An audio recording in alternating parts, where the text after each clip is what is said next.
Halo,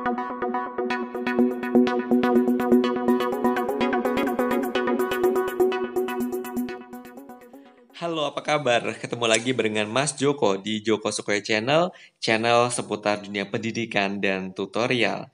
Beberapa minggu ini aku fokus banget ngomongin kasih informasi seputar media pembelajaran. Kalau mungkin kalian lihat video-video sebelumnya, itu aku udah kasih informasi tentang sejarah media pembelajaran. Kemudian aku juga udah kasih tentang jenis-jenis media pembelajaran, manfaat media pembelajaran. Kemudian aku udah kasih video juga tentang prinsip pemberian media pembelajaran.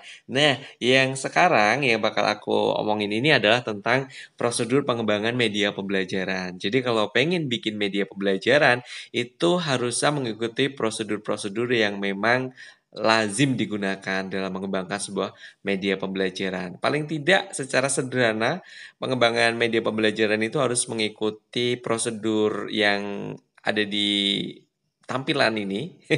Yang pertama adalah analisis kebutuhan, kemudian penyusunan prototipe, yang ketiga validasi ahli atau pakar, yang keempat adalah melakukan uji coba media pembelajaran dikembangkan tersebut. Jadi contohnya seperti ini, misalnya kalian ingin bikin media pembelajaran untuk anak-anak SMP ya, misalnya untuk pelajaran bahasa Indonesia misalnya. Nah, langkah yang pertama yang dilakukan adalah analisis kebutuhan. Jadi, kira-kira sebenarnya yang dibutuhkan oleh siswa itu media yang seperti apa yang dibutuhkan oleh anak-anak SMP tentang pelajaran bahasa Indonesia itu kira-kira butuh media yang seperti apa. Jangan sampai kita bikin sebuah media pembelajaran tetapi kita tidak melakukan analisis kebutuhan. Ini menjadi percuma, menjadi useless. Karena apa? Karena otomatis mereka tidak akan tertarik dengan media yang kita kembangkan karena tidak sesuai dengan keinginan mereka. Ya, jadi tekniknya seperti ini.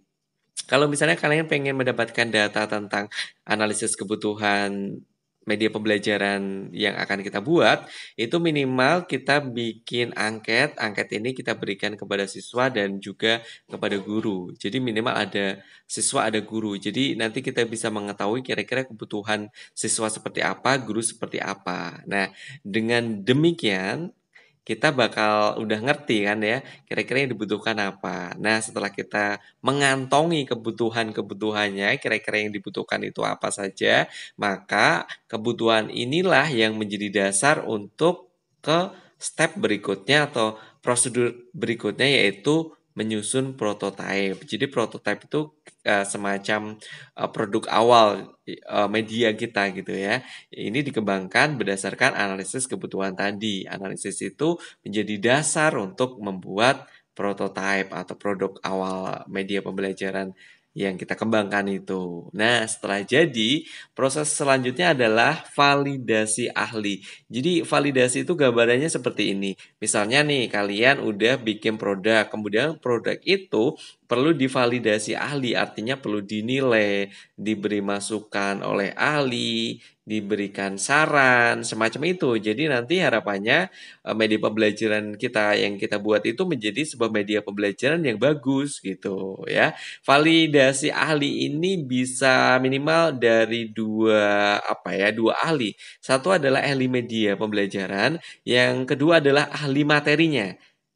Tadi aku contohin misalnya bikin media pembelajaran bahasa Indonesia aja. Berarti satunya adalah ahli media, yang satunya ahli materi tentang bahasa Indonesia tadi gitu. Jadi minimal ada dua ahli yang kita bisa gunakan untuk proses validasi ahli ini. Dengan kita melakukan proses validasi ahli ini, harapannya media yang kita kembangkan itu mendapatkan saran, perbaikan, mendapatkan koreksi-koreksi gitu. Jadi akan lebih bagus. Setelah kita dapatkan koreksi-koreksi dari ahli tadi, maka media yang kita buat tadi itu direvisi dulu sesuai dengan masukan, saran dari ahli-ahli tersebut. Nah, setelah itu langkah berikutnya adalah uji coba ya. Uji coba ini tentunya uji coba di sekolah ya. Kalau misalnya media pembelajarannya itu di SMP ya berarti uji coba di SMP. Uji coba itu bisa dilakukan dalam skala besar, bisa juga dalam skala kecil. Kalau misalnya dalam skala kecil berarti nanti itu cukup satu kelas atau satu kelompok itu juga boleh, nggak masalah. Kemudian kalau uji coba skala besar itu ya bisa satu sekolah atau dua sekolah atau satu kabupaten, satu kota, terserah. Yang jelas uji cobanya itu minimal kita lakukan dalam skala kecil. Jadi nanti kalau misalnya kita bikin media dan medianya itu sudah melalui proses validasi ahli dan sudah melakukan melalui proses apa namanya uji coba, maka nanti harapannya adalah media yang kita kembangkan tadi itu menjadi sebuah media yang memang bagus karena sudah divalidasi ahli, sudah diuji coba. Jadi ketika kita menggunakan sudah baguslah media kita itu. Jadi gitu ya.